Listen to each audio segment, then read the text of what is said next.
setahun pemerintahan Prabowo dalam sektor ekonomi ya, gue lihat pivotnya ekstrim betul ya. Indikatornya itu apa yang dilakukan Menteri Keuangan. Oh, striker kita sekarang itu. Iya, kayaknya emang dipersiapkan Prabowo untuk ngacak-ngacak tata kelola ekonomi kayak gini. Iya, kan dia pro growth mas soalnya. Jadi harus agresif. Cuman ya gitu, banyak yang mengkritik. Beliau itu rangkap jabatan sekarang. Ada yang mengkritik lagi jadi media darling? Lah iya, ada tetap ekonom dia bilang. Tapi sekarang tahan dulu. katanya. Tapi tahan dulu ya. Oke. Nanti kita bahas ya. Kita sapa dulu pemirsa Sinpo TV dan sahabat ngutik. Assalamualaikum warahmatullahi wabarakatuh. Salam sehat, salam bahagia, salam ngutik. Kembali, ayo kita ngulik politik. Oh yeah!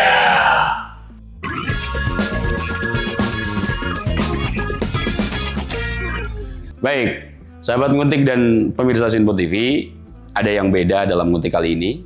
Saya kedatangan tamu, dua sosok yang dari satu lembaga. Nah, ini saya kenalkan Aher Budayantoro, biasa disebut Mas Aher sebagai founder Simetris. Nah, memang ini sudah terbiasa selalu hadir di ngutik. Mas Tirdi Canggi Cahyanu atau masih Cang ya. Ini adalah co-founder dari Simetris. Nah, dua teman diskusi saat ini akan coba kita ajak ngulik. Jika kemarin kita sudah membahas di sisi makro terkait dengan konsolidasi politik, ada yang membahas apa kemarin, Cang?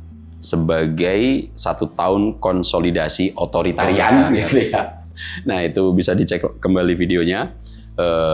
Sebelum episode ini sudah kita bahas. Nah, saat ini Mas Aher dan Mas Icang, kita akan mencoba mengulik terkait dengan sisi ekonomi yang diterapkan oleh Prabowo Subianto, Gibran Rakabuming Raka dalam setahun pemerintahannya. Sebelum kita membahas, kita tahu ya, untuk bisa memahami mazhab ekonominya Prabowo, itu cukup sederhana, bisa kita baca dalam buku Paradok Indonesia. Kalau di situ, Pak Prabowo itu sempat mengurai di kalangan dunia internasional terkait pemberlakuan ekonomi, setidaknya banyak mazhab yang akan dianut. Tapi Pak Prabowo mensimplifikasi, ya udah kita tarik garis spektrum, ada liberalisme di sisi yang satu, di sisi lainnya ada komunisme dan sosialisme. Nah, pada saat awal-awal kemerdekaan, kita disuruh milih, misalnya liberalisme ini kita kasih kategori A, sosialisme, komunisme kita kategori B, Prabowo mengatakan nih, kita harus disuruh milih pakai yang mazhab ekonomi A atau mazhab ekonomi B. Pak Prabowo di tulisan buku itu ngomong gini, ngapain kita harus milih? Prabowo Subianto ingin mengambil yang terbaik dari liberalisme kapitalisme dan yang terbaik dari sosialisme komunisme untuk diterapkan dalam konteks ekonomi Indonesia. Kalau dalam istilah Prabowo disebut sebagai ekonomi konstitusi.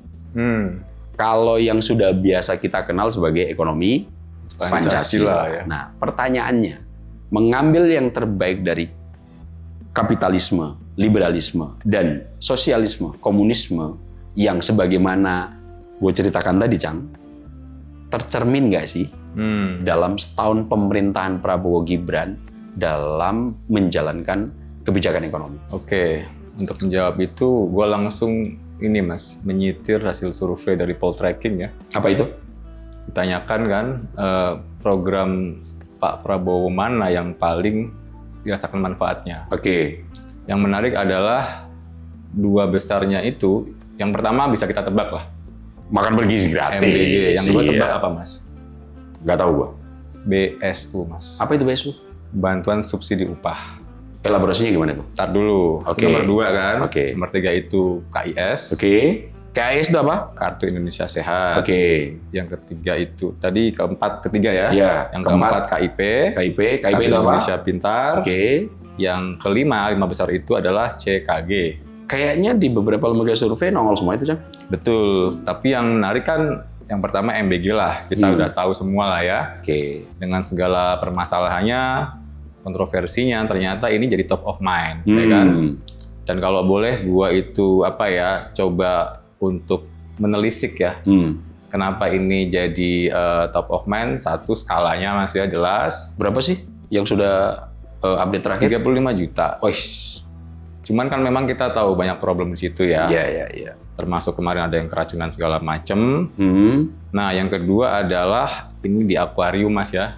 Siapapun bisa ngecek ya. Yang ngecek dan itu langsung ke anak sekolah yang punya ibu-ibu yang sangat concern dengan anaknya gitu ya. Iya. Jadi kalau ada satu orang aja yang kenapa-napa pasti akan disuarakan. Iya. Tapi memang ini gue lihat sebagai apa Mas ya? Kalau presiden lain mungkin ya itu akan ditagih ya. Tentang jadi kampanyenya, kok nggak dipenuhi. Pak Prabowo sebaliknya Mas, Apa? terlalu bersemangat mungkin. Oh, sampai APBN-nya belum ada aja udah dieksekusi ya? Betul, jadi pengen saking cepat-cepatnya memenuhi janji kampanye dan obsesi lama dia untuk ngasih makan gratis ke anak sekolah.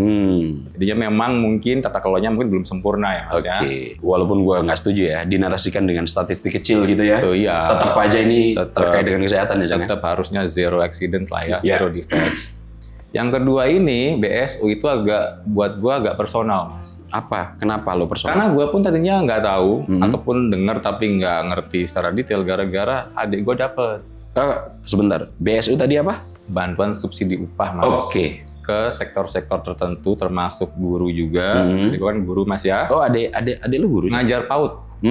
Oke, dan itu yang dapat itu yang di bawah upah 3,5 juta, Mas. Oke. Jadi kita sebut aja mereka kelas menengah sebenarnya. Berapa dapatnya itu? 600.000, Mas. 600.000? Itu lumayan banget. Iya, bukan lumayan lagi, Jang. Makanya adik gue langsung foto-foto lagi jajan bakso. Gitu kan. Ekonomi bawah langsung bergerak ya? Iya. Itu agak personal buat gue dan itu banyak, Mas. 15 juta penerima. 15 juta penerima? Iya.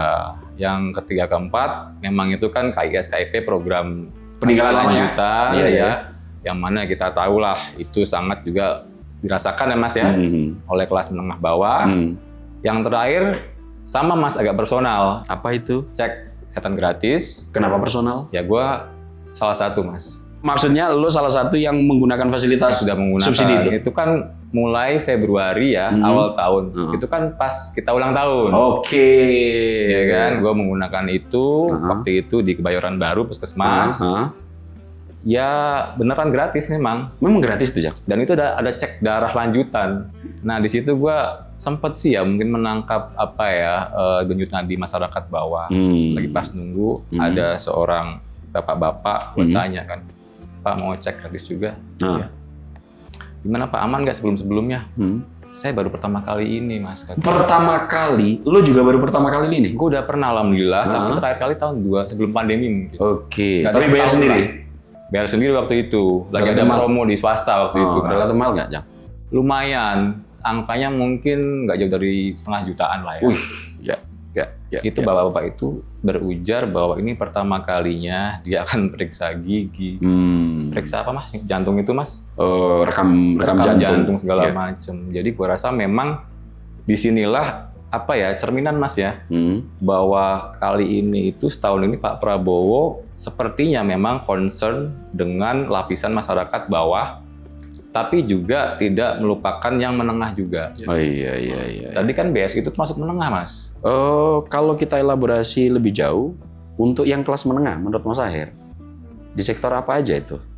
Ya, kalau ngomongin programnya ya, Cang, kalau kita runut ke belakang sedikit, Mas, paket kebijakan ekonomi Pak Prabowo itu kan ada berkali-kali ya. Kalau yang dari saya coba kulik nih ya, deteksi itu ada 4 kali itu. Jilid pertama itu Januari, Mas. Januari 2025 ya. Kalau Mas Icang ingat, kita dulu pernah dapat diskon tarif listrik 50%. Oh iya. Nah, itu sangat meningkatkan konsumsi rumah tangga, Pak. Berapa ya waktu itu ya? 50%. 50% ya? Itu daya berapa ya? Kalau nggak salah 2.200. 2.200 dapat ya? Kalau nggak salah ya 2.200. Wah, itu ke bawah. Sama dapat itu Saya berapa? kebetulan nggak dapat, Mas. Oh, nggak dapat ya? Saya 3.000 di rumah. 3.000. Tapi yang 2.200 itu berarti udah kelas menengah loh, Jang? Iya. Iya kan? Oke, itu Januari ya? Januari itu yang paket pertama. stimulus pertama lah, katakanlah untuk meringankan konsumsi rumah tangga pada waktu itu. Lanjut itu di bulan Juni. Oke. Juni itu ada paket stimulus juga, itu ditambah juga, itu kartu bansos. menyasar 18,3 juta penerima manfaat.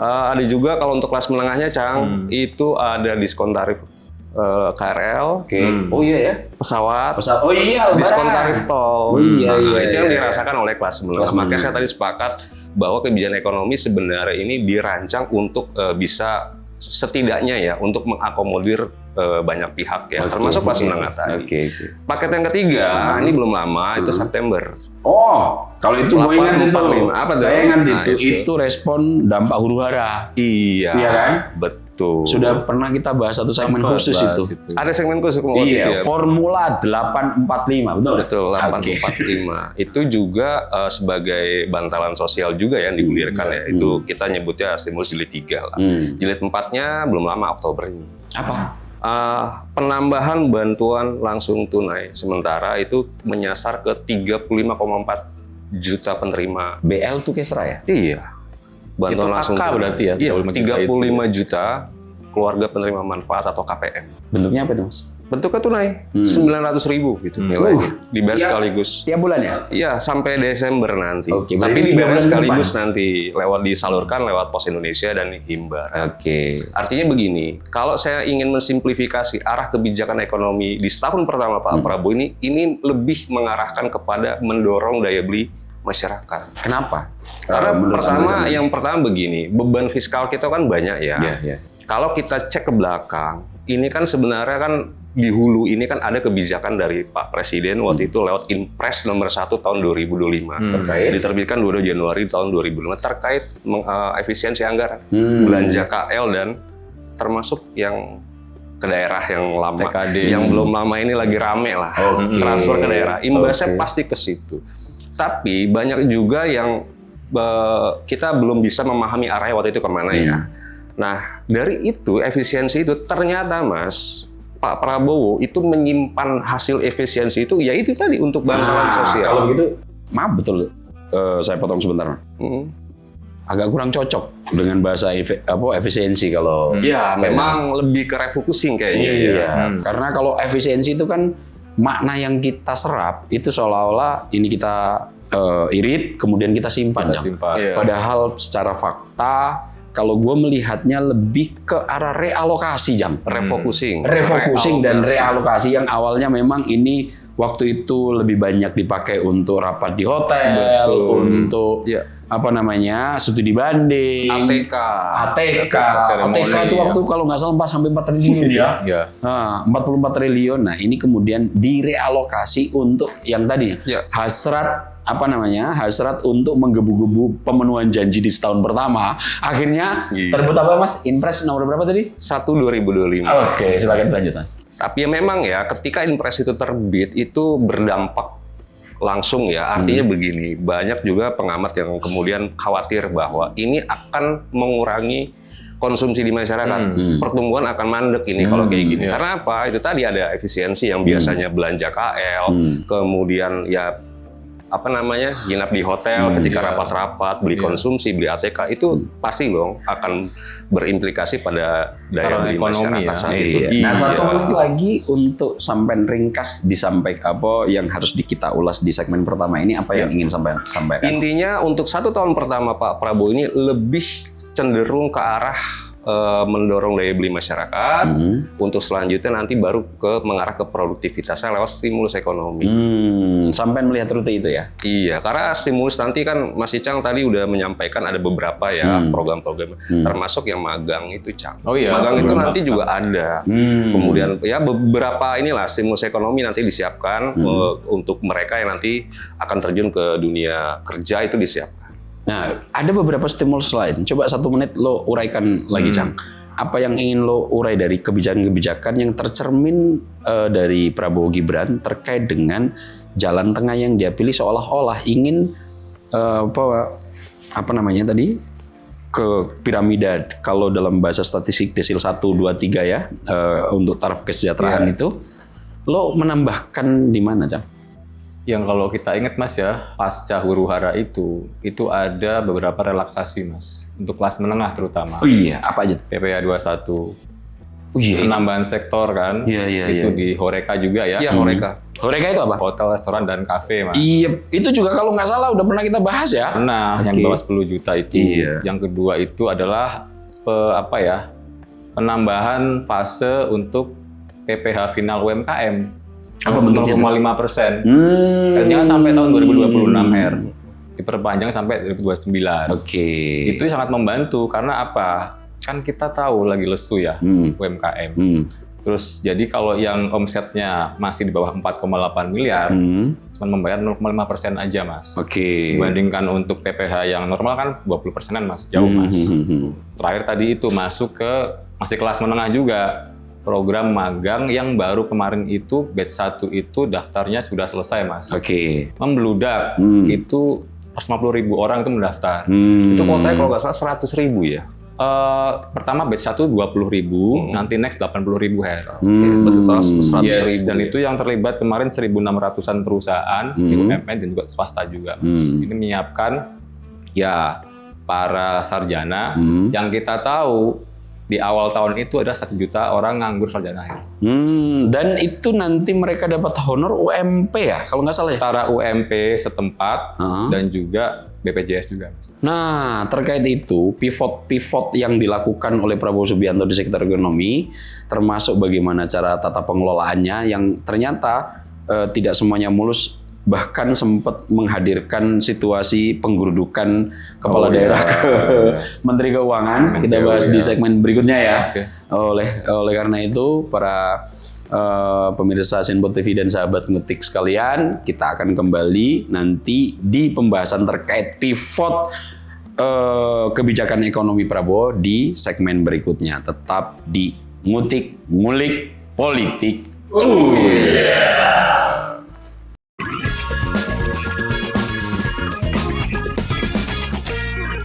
Halo sahabat ngutik dan pemirsa Sinpo TV, kembali lagi kita di Ngutik.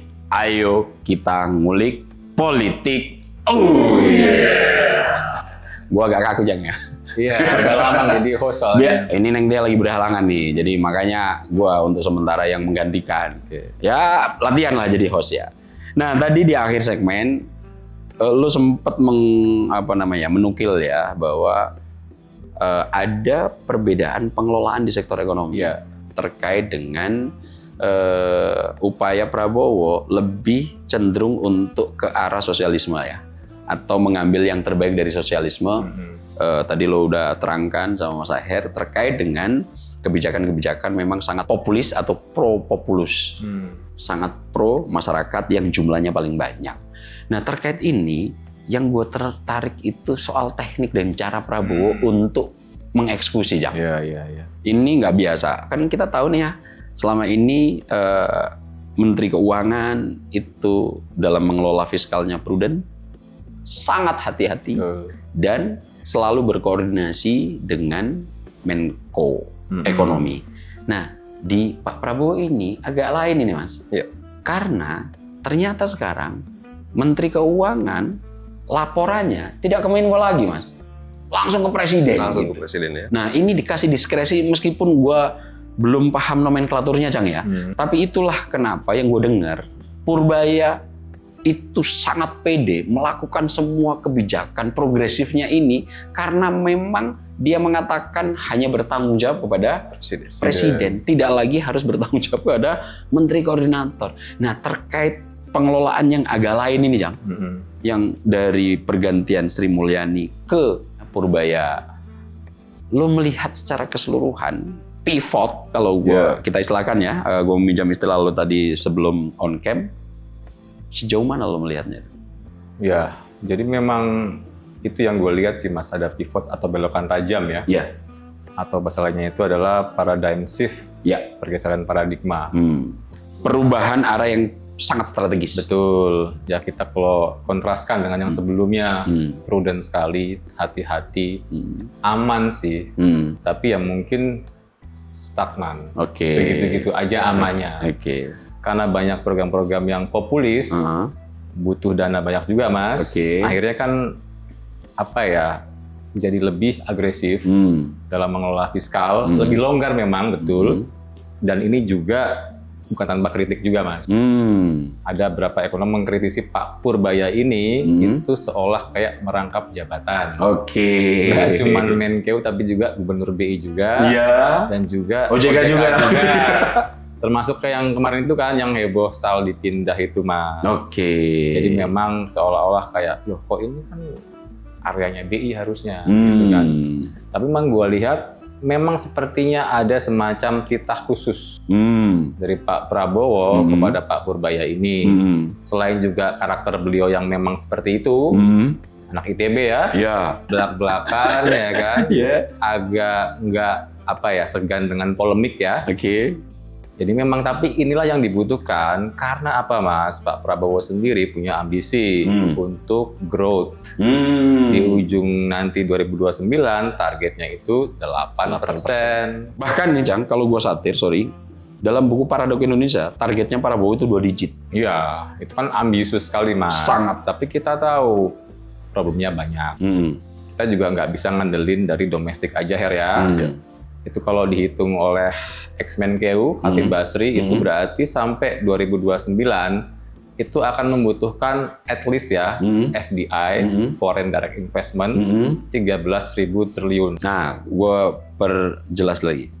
Foreign Direct Investment berarti itu berarti investasi yang dari luar. Betul, karena kan domestik kita nggak mencukupi, Her, untuk mendorong itu, ya kan? Tapi ya kalau kita mengacu ke Pak Rosan ya, beliau mengatakan sudah on the track. Karena per September itu growth investasi kita itu udah 2 digit. Oke. Kalau nggak salah Jumat ini nanti akan ada data terbaru, Mas. Kita cek Pak Rosan. Yang 2 digit tadi berapa, Jam? Sekitar 13% kalau nggak salah. Wih, relatif oke ya. Jadi mudah-mudahan ya kita masuk juga itu, Mas, ke Danantara kan. Oh, ini baru proses konsolidasi. Betul, karena kan tadi kita lebih ngelihat, kalau gue pribadi Her ya, ngelihat Pak Prabowo ini lean-nya itu condong lebih ke sosialisme, ya kan? Karena apa? Sesimpel ada anggaran banyak nih, Her, langsung dihamburkan tanda petik langsung ke grassroots masyarakat, ya kan? Tapi kan juga tadi kalau dibilang mengambil kebaikan kapitalisme, sebenarnya itu ada di porosnya Danantara, Mas. Cuman tadi yang lo bilang juga itu benar, Mas.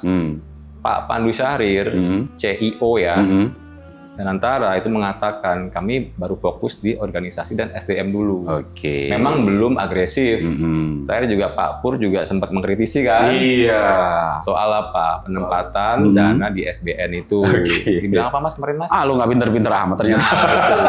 Kalau Pak Pandu itu argumentasinya belum. Karena lagi proses transisi kan. Betul. Nah, kalau Mas Aher menambahkan dalam sektor pivot yang dilakukan Prabowo Subianto, saya kasih konteksnya. Kemarin tuh pada saat Prabowo memimpin rapat paripurna kabinet, ya kan? Di situ beliau menganalogikan dirinya sebagai coach. Nah, saat ini sebagai coach itu akan menaruh pemain-pemain mana yang memang saatnya dengan karakter tertentu untuk ditaruh menjadi striker, mana yang untuk sementara disimpan, mana yang harus mengaduk-aduk. Nah, saya melihat Purbaya ini memang lagi ditempatkan sebagai striker untuk mengaduk kolam-kolam yang lagi tenang ini, biar semua ikan yang ada di dalamnya itu kelihatan muncul seperti apa gitu. Nah, fenomena Purbaya, Yudi Sadewa. Mas Aher punya apa? Ya kalau kita lihat sepak terjang Pak Pur ya, karena memang dijuluki koboi, kita tahu lah dari awal beliau terpilih itu punya ide yang nggak pernah ya dilakukan selama sejarah Menteri Keuangan itu. Ada dana 200 triliun itu gelontoring. Ya memang kalau saya lihat begini, Mas Aap, beban yang harus dipikul oleh negara saat ini kan yang pertama kan kita juga nggak bisa ya mengesampingkan periode transisi pemerintahan Pak Jokowi ke Pak Prabowo. Nah, kalau saya lihat arahnya tadi yang seperti yang saya jelaskan di awal itu adalah apa yang dilakukan Pak Prabowo hari ini adalah yaitu tadi yang pertama adalah mengurangi beban fiskal, beban fiskal supaya program-program prioritas apa yang menjadi prioritas Pak Presiden itu bisa langsung terlaksana. Kalau bisa ya secepatnya tahun pertama ini sudah jalan lah. Itu ada banyak ya, ada MBG, koperasi merah putih dan sebagainya. Yang kedua ini kita tahu lah, kita ada gap yang namanya defisit ya. Defisit itu juga harus tetap dilihat ya sebagai beban yang harus kita tanggung. Kemudian juga rasio utang terhadap PDB. Kita kalau nggak salah angkanya itu per April kalau nggak salah di angka 37,9 terhadap PDB. Utang itu kita ya masih aman lah, masih di bawah 60% ya. Iya, di bawah 60% kan. Iya. Nah, beban itulah yang pada akhirnya harus dicarikan solusinya. Dalam ini Pak Purbaya. Ya itu tadi 200 triliun lempar. Sekarang bantalan sosial gelontorin, stimulus ekonomi digelontorkan juga. Yang nggak lain itu tadi Mas, untuk mendorong konsumsi di rumah tangga dulu. Kita juga jangan pernah lupa, Cang, bahwa konsumsi rumah tangga itu menyumbang PDB nasional tertinggi. Kalau nggak salah tepatnya itu 54,2%. Di atas angka psikologis dong ya. Jadi berarti pertumbuhan ekonomi kita itu memang konsumsi rumah tangga ya? Betul. Nah kalau kita cek rata-rata pertumbuhan ekonomi sekarang itu kan masih di kisaran 5 ya, 5, sekian. Kalau diasumsikan konsumsi rumah tangga itu menyumbang dari 5, sekian persen itu, 5,12% saat ini, itu 2,6 lebih. Sebegitu besarnya, iya. Oleh karena itu saya pikir apa yang diarahkan Pak Prabowo melalui stimulus ekonomi, bantalan BLT ke masyarakat, ada penambahan 35,4 juta KPM, keluarga penerima manfaat, saya kira itu memang perlu dilakukan di tengah pelambatan ekonomi sekarang ini. Kita kan tahu sendiri ya, pelambatan ekonomi tidak hanya di domestik aja, tapi juga secara global. Yang itu nanti ya yang saya tahu itu ada juga kabar terbaru, Pak Prabowo itu baru resmi kemarin, tanggal 22 itu meresmikan itu penurunan harga eceran tertinggi terhadap pupuk. Ini kabar baik yang menurut saya akan berdampak luas nanti di sektor pangan. Ketahanan pangan kita tentunya nih juga dipikirkan. Dan ini saya menyambut baik karena apa? Ya kita tahu ya selama ini kendala di sektor pertanian ini itu pasti di masalah pupuk. Sorry, itu di angka berapa itu penurunannya? Penurunannya 20%, tertinggi dalam sejarah, dan itu belum pernah dilakukan.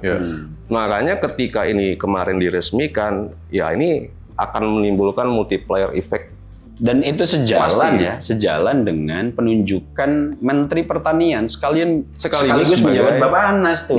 Siapa? Pak Amran. Pak Amran. Kita tahu ini kan salah satu pemain yang diturunkan pertama oleh Prabowo untuk swasembada pangan. Dan memang kita kan sudah dalam sejarah Republik Indonesia hanya 2 kali kita swasembada pangan, era Pak Harto, dan baru sekarang 4,2 juta ton gudang Bulog kita penuh. Lebih awal kan, tadi targetnya 2027, dimajuin setahun, sekarang udah terlaksana kan. Nah, terkait itu, kemudian penempatan Purbaya Yudhisa Dewa ini gue lihat juga, Cang, punya membuka kotak Pandora gitu, Cang. Iya kan? Jadi selama ini diskusi publik Mas Aher terkait dengan akuntabilitas dan transparansi itu agak cukup barang mahal di kita lah.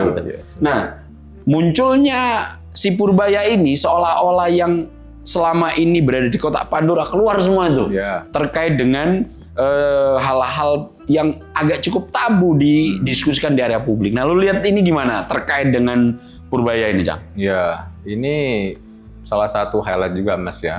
Dan paling aktual adalah kemarin itu polemik Pak Pur dengan KDM. Oh iya, lagi viral ini. Kan udah kita bahas 2 minggu lalu, kalau nggak salah itu yang pertama kali mengawali kotak Pandora itu Pak Wamen, Swahasil, bahwa ternyata ada dana mengendap di Pemda total 233,9 triliun. 234 lah kita bulatkan gitu ya. Dan menariknya responnya itu kan beda-beda ya. Catatan gue ada 4 paling enggak itulah ya. Yang pertama itu KDM. Sebenarnya itu nggak ada tuh menyebut khusus Jabar, Mas. Sebetulnya situasinya gimana? Intinya itu ada 15 besar. Pemda, Provinsi, Pemkot, Pemkap gitu ya. Yang paling banyak dana mengendapnya. Pertama ya tentu aja DKI Jakarta lah ya. 14, sekian. Jabar itu bahkan nomor 5 sebetulnya. 4,1 T. Lalu wartawan nanya soal itu, KDM langsung jawab. Dijawab lagi bahwa itu gini. Pak Pur ditanya lagi, kata Pak KDM gini. Nah, jawaban Pak Pur itu memang agak provokatif. Bahwa itu paling dikibulin stafnya. Itu yang bikin polemik kan. Oke. Nah, tapi sampai per hari ini itu angkanya berubah lagi, Mas. Berapa? Tadinya kan Pak KDM bilang di angka 2,6. Oke. Sekarang di 3, sekian. Nah. Dan dia mengakui sebagian ada deposito tapi sedikit. Oke. Tapi yang menariknya respon kita bandingkan dengan Pak Pramono Anung. Oke, responnya gimana tuh? 1000% betul katanya. Gak ngelawan ini. Yang ngelawan, ya kan? Terus Bobby Oke. Sumut. Semut. Itu kan ditengarai 2,1 ya, kalau 2, sekian lah T di Sumut menganggap oh tidak, itu cuma 900 M Oh, katanya. koreksi aja ya. Koreksi. Yang terakhir yang menarik juga Sekda Jatim Apa yang itu mengakui responnya? Mas. Apa? Deposito ada tapi angkanya selisih berapa ratus M. Yang tertinggi Jatim kan? Sorry, itu di angka 2. Di nomor 2 ya? DKI kalau Iya, nggak salah. salah satu yang tertinggi Iya, kan? Tapi kan di sini kita bisa lihat bahwa kotak Pandora sudah terbuka. Memang ini kalau mau serius ya harus masuk BPK dong. Tapi ini jadi percakapan lah ya, jadi wacana publik yang sehat kalau menurut gua gitu. Nah, di sektor itu yang gue kemudian mengatakan ini semacam membuka kotak Pandora. Nah, dalam pembukaan kotak Pandora ini, poin apa yang bisa lo garis bawahi dari situasi ini? Yang pertama tata kelola tentunya Mas, dan kedua sinkronisasi. Karena kita tahu bahkan data dari Kemenkeu dan Kemdagri pun itu ada selisih juga. Oh iya. Kemenkeu itu based on data BI per 30 September. Sementara Kemdagri itu lebih update 17 Oktober. Kan dia langsung ke daerah soalnya mungkin yang ngecek langsung. Nah, disinilah satu transparansi. Oke. Yang tata kelola, yang ketiga itu sinkronisasi, Mas. Karena gini, ini juga punya dua sisi, Her, menurut gua, Her. Yang pertama mungkin sebagai perkenalan Pak Purbaya ini penting ya. Karena mengajak memantik diskusi publik. Oke. Tapi dalam long run, gua pikir ini nggak bisa dilakukan. Oke. Satu, yang pertama itu mungkin Pak Purbaya juga ingin menunjukkan dan publik juga akan mendukung secara legitimasi, Mas ya. Oke. Cuman jangka panjang harusnya ini bisa diselesaikan di balik layar, Mas. Kan nggak elok ya. Pak KDM sendiri kan waktu itu bilang ketika menggeruduk Kemenkeu kan nggak ikut. Apa alasannya? Itu masuk akal. Kan kepanjangan dari pemerintah pusat. Betul. Tapi mungkin ketika dicolek soal staf ngibulin, bereaksi beliau gitu loh. Ya kan memang agak cukup sensitif kalau di media. Soalnya kan berarti kan Pemda kayak nyari duit dari deposito gitu kan. Tapi again ini biarkan bergulir aja. Kita lihat nanti siapa yang benar gitu loh. Nah, dalam situasi yang semacam ini, dua sosok misalnya ya dalam beberapa kebijakan Pak Prabowo ini, kalau saya simpulkan, Pak Prabowo ini dalam Paradok Indonesia itu ini akan memperkuat 3 sektor sekaligus sebagai pondasi yang paling inti agar kita apapun yang terjadi bisa bisa bertahan. Nomor 1 ketahanan pangan. Tadi udah pupuk itu ya. Dan sosoknya sangat progresif juga, Cang. Ya. Amran Sulaiman. Kemudian yang sektor kedua itu adalah energi. Nah ini nanti Mas, saya minta tolong apakah kebijakannya juga mirip-mirip? Yang ketiga, Cang, yang nggak banyak dibahas orang, Cang. Air ya. Kemarin Pak Prabowo pas memberikan arahan kepada kabinet paripurna ini disebut dan memerintahkan untuk kepada Kementerian Pendidikan mengelaborasi kira-kira fakultas-fakultas apa untuk bisa dikembangkan mengkaji tentang hidrologi. Ilmu tentang air. Iya, ilmu tentang air. Nah, di 3 ini nanti sekaligus memberikan analisis makro terkait sisi ekonomi yang dilakukan Prabowo Subianto. Ini kita bahas nanti di segmen ketiga, Mas ya. Jadi untuk sahabat Ngutik dan pemirsa Sinpo TV tetap bersama kami karena nanti akan kembali lagi membahas 3 sektor ketahanan ini. Tetap di Ngutik Ngulik Politik.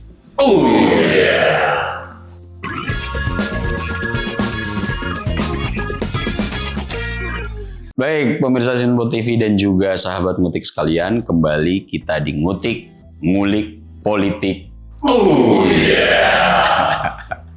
Agak kaku lagi nih lagi-lagi. Nah, melanjutkan diskusinya, Mas Aher. Tadi kan sudah kita lihat elaborasi kebijakan Prabowo dalam setahun terakhir di berbagai macam bidangnya, termasuk bagaimana pemberian stimulus untuk kalau bahasa Mas Aher itu konsumsi rumah tangga bisa dimaksimalisasi. Nah, ada nggak sih sektor-sektor lain yang kemudian Prabowo juga mencoba untuk mengelola dengan lebih oke begitu dengan pendekatan-pendekatan yang dia memang pro populis gitu ya, pro populus gitu. Yang kemarin menarik itu adalah sektor energi.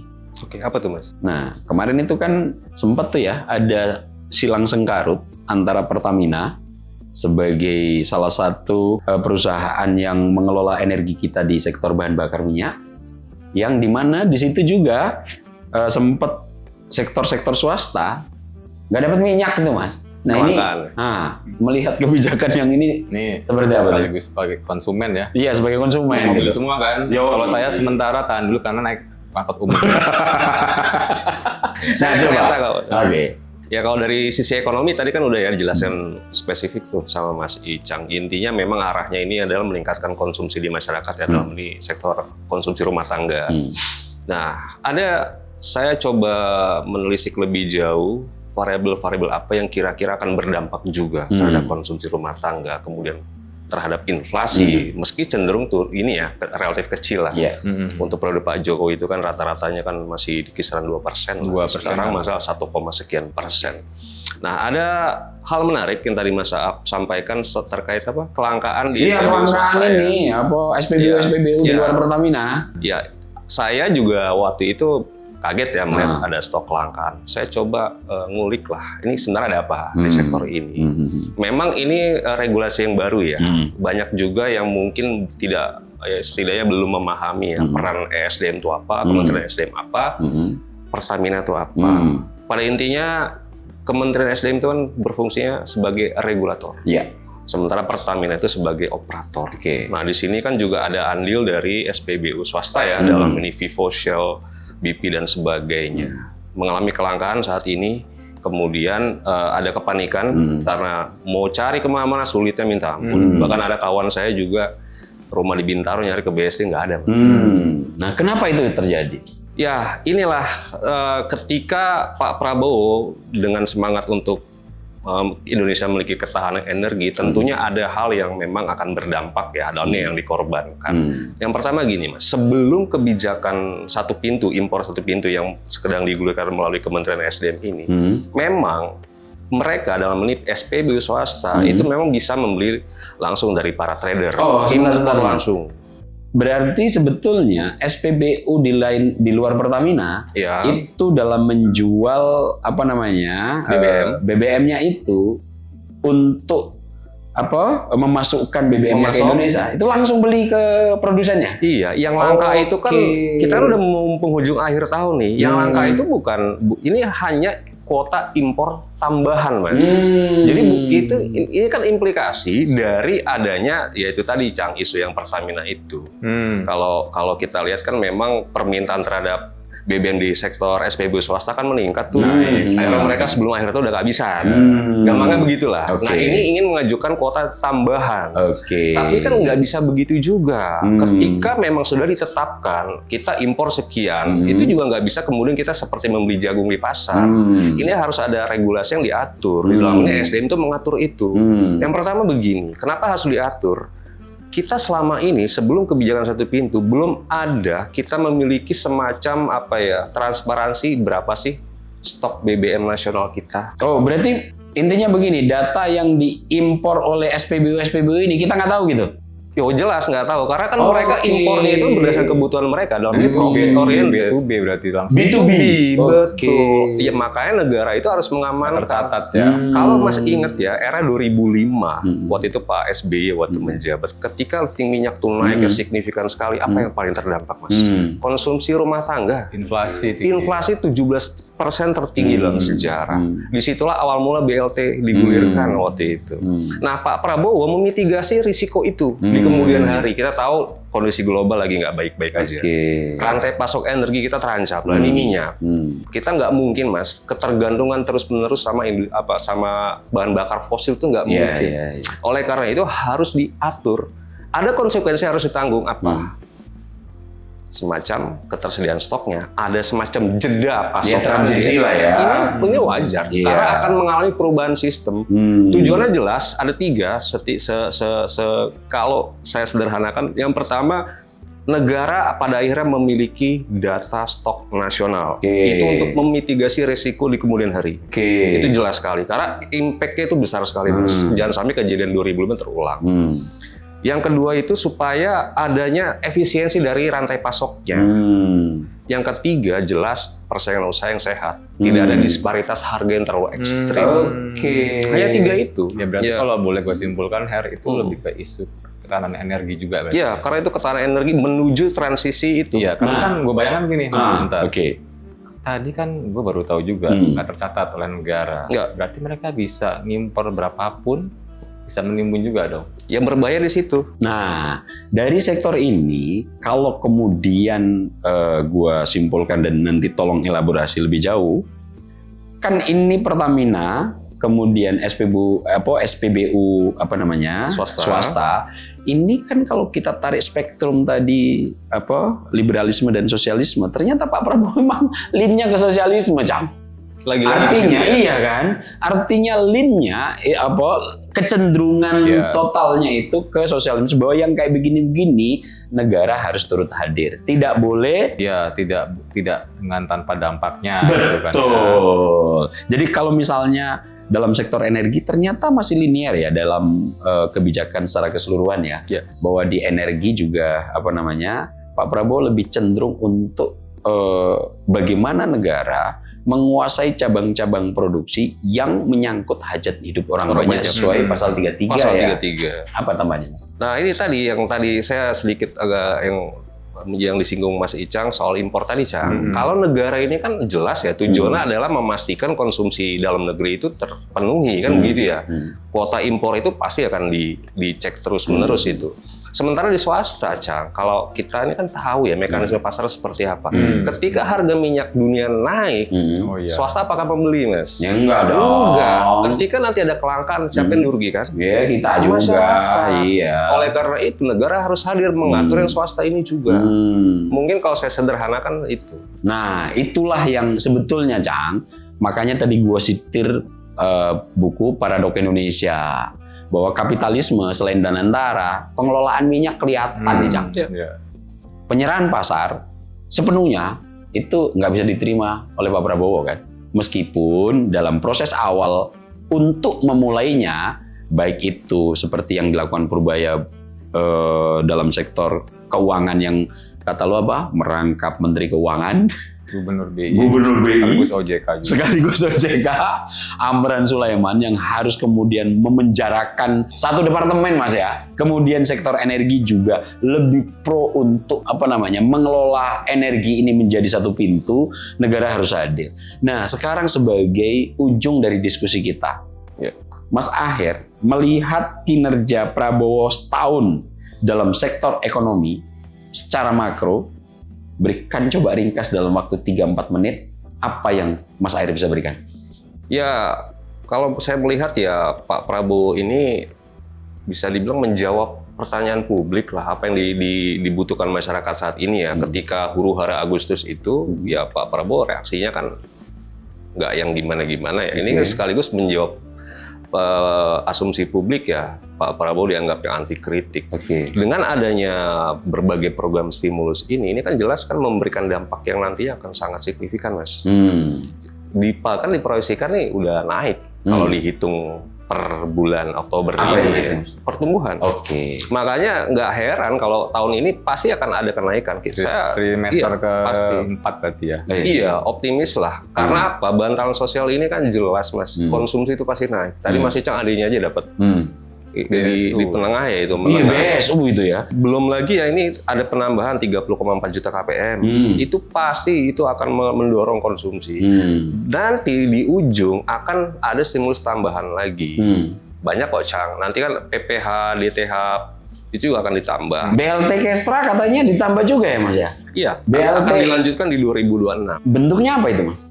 Ya, kita belum dapat ininya lah ya, nanti bentuknya seperti detail apa. teknisnya ya. Pastinya kan nanti akan dievaluasi dulu nih. Kira-kira untuk BLT yang untuk 34,4 juta itu kira-kira seperti apa serapannya. Karena yang paling penting adalah bukan besar anggaran, Mas. Yang paling penting apakah itu tepat sasaran. Nah, pemerintah saat ini sedang meramu bagaimana ini tepat sasaran.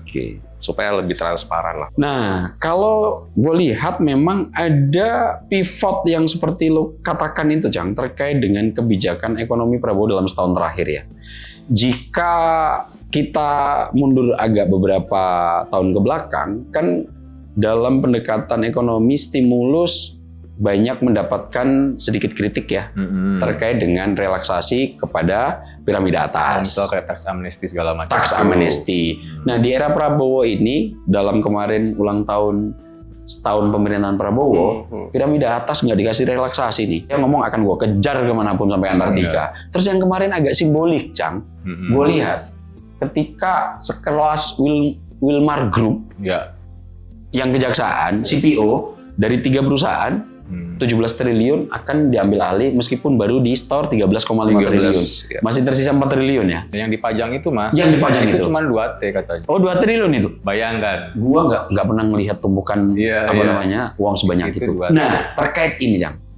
Lo melihat lapisan kebijakan Prabowo yang relatif untuk sementara agak keras ke piramida atas.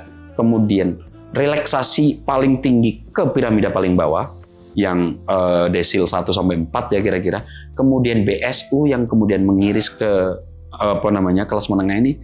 Lo lihat makro sekaligus lo kasih konklusi terkait sektor ekonomi dalam setahun pemerintahan Prabowo. Oke, itu langsung memantik ingatan gua di 2 simbol Prabowo, Mas. Apa itu? Yang pertama, sewaktu Pak Prabowo mengumpulkan para Taipan.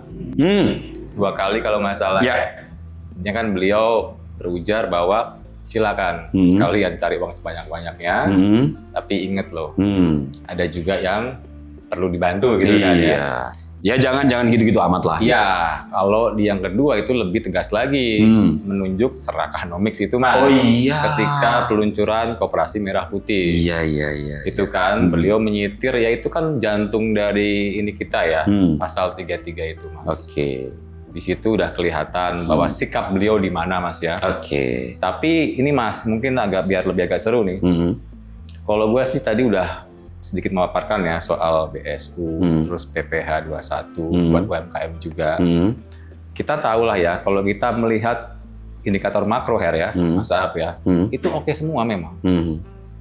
Growth 5,12, inflasi 2, sekian. Defisit cadangan 3%. devisa juga defisit, apalagi kurs juga stabil lah ya. IHSG sempat all time high. 8.000 ya? Iya, tapi 8.200 ya. Yes, itu kan Tertinggi. agregat nasional, makro. Tapi kita juga punya sisi mikro, Pak. Apa? Daya beli, Oke. lapangan pekerjaan formal, ya kan. Sembako sempat naik loh, Mas. Oh iya. Telur tuh naik 31.000 karena gua lumayan rajin beli telur. Iya. Jadi ini PR jangka panjang kalau menurut gue. Oke. Jadi gini, ibaratnya apa ya? Betul sekarang itu konteksnya daya beli melemah. Jadi perlu booster gitu lah ya. Tapi jangan lupakan juga kelas menengah ini butuh juga lapangan kerjaan formal yang banyak. Mas. Kita tahu, Mas, BPS itu menyatakan bahwa 60%, 59, sekian gitu ya. Pekerja kita itu di sektor informal semua, Mas. Iya. Meskipun juga ada juga tren global di situ ya, dengan gig ekonominya itu. Makin banyak orang-orang bekerja remote, bisa dengan ride hailing atau driver ojol, terus juga bisa freelance ya kan.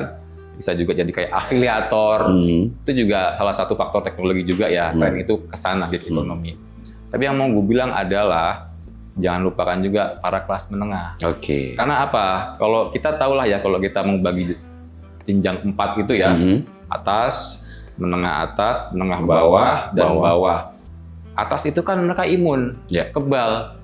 Palingan yang menengah atas itu lebih banyak mengurangi kenyamanan aja. Iya. Yang bawah dapat BLT.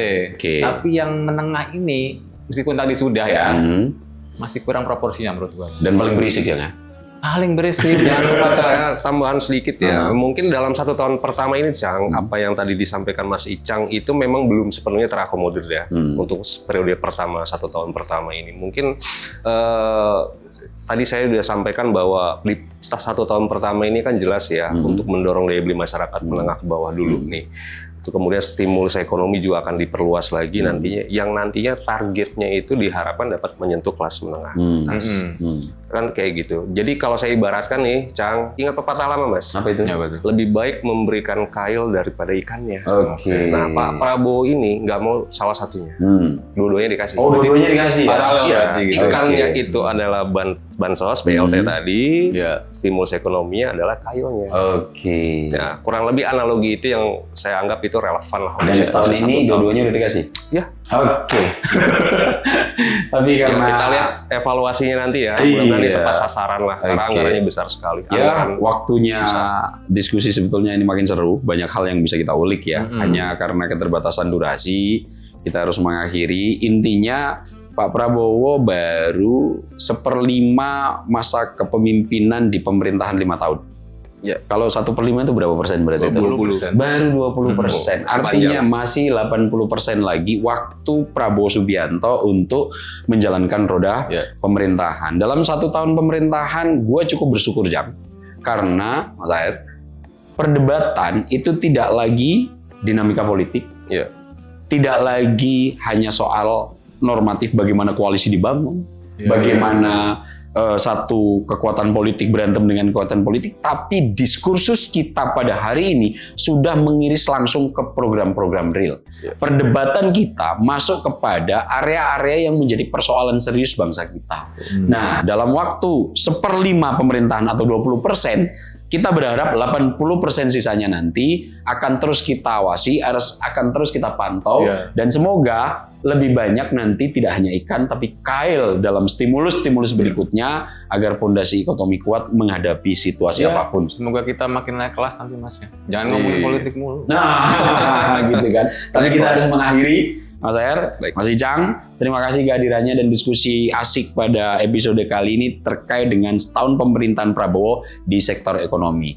Untuk itu, saya, Mas Icang, dan Mas Aher mengakhiri diskusi kita. Di lain kesempatan kita akan bahas tetap 1 tahun pemerintahan Prabowo, tapi nanti kita akan bahas di sektor politik domestik, politik internasional, dan kesejahteraan sosial. Masih ada 3 episode, kita nanti akan ngulik terkait dengan setahun pemerintahan Prabowo. Jadi terus saksikan channel ini. Jika ingin melihat kembali tayangan ini, kunjungi di media sosial kita, Skala Survei Indonesia @SSI_Official. Dan terima kasih sudah mendengarkan diskusi kita ini. Jangan lupa untuk yang sudah berkunjung ke YouTube Skala Survei Indonesia untuk memberikan like, kemudian membagi biar pengetahuan ini nggak terhenti di Anda. Dan tentu kalau mau diskusi, sematkan komentar-komentar. Mudah-mudahan nanti dalam waktu ke depan sudah mulai di-replay oleh tim dari Skala Survei Indonesia. Akhirnya, terima kasih. Assalamualaikum warahmatullahi wabarakatuh. Salam sehat, salam bahagia, salam ngutik. Kita sudah selesai ngulik politik.